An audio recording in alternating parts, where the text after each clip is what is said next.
So here, in the same way, you have to fix the wrapper properly. Okay. Right. So now you are going to draw the projection lines from each edges. Right. So all the projection lines has been extended from here and from this edge and from here.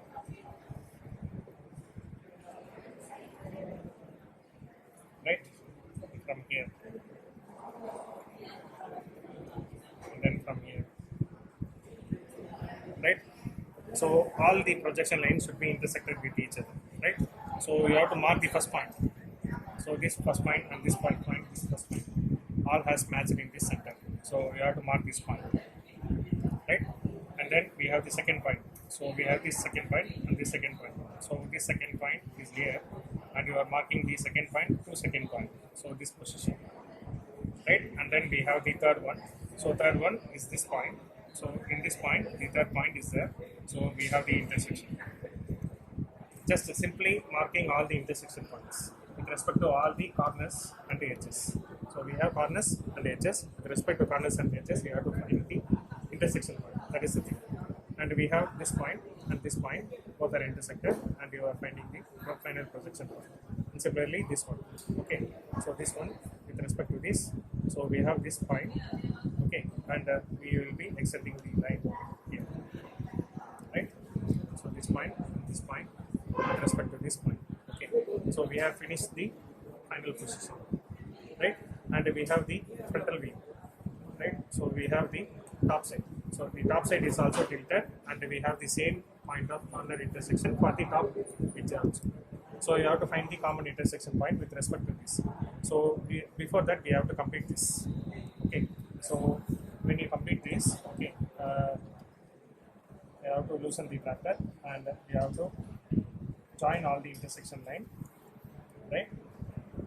We will be drawing all the intersection lines, right? And this intersection is said to be in dotted lines. This intersection is said to be in dotted lines. Why dotted lines? Because this is the base, and this is hidden. This edge is hidden. So far this edge is hidden. So you are drawing the dotted lines for the hidden edges. Right? Because when you are looking at the top, this side is said to be hidden. So that we have the hidden side, and that hidden side will be drawn as dotted lines. Okay.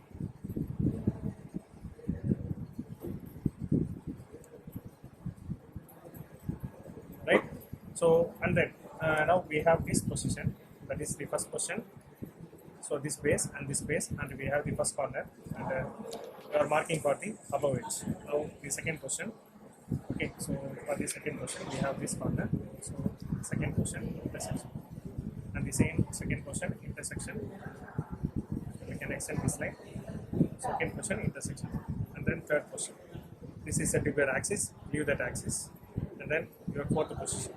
So from fourth position, so this is your final base, fourth position, and you are finding the intersection point. And this is clearly viewed. So when you view from the top, this base is clearly viewed, and this is hidden, and we have drawn the dotted line. Here you have to draw the continuous lines. Okay, the line should be continuous. So join all the new edge points.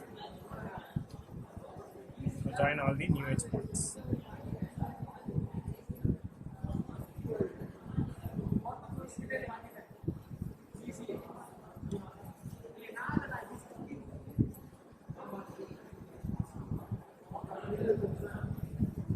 Right?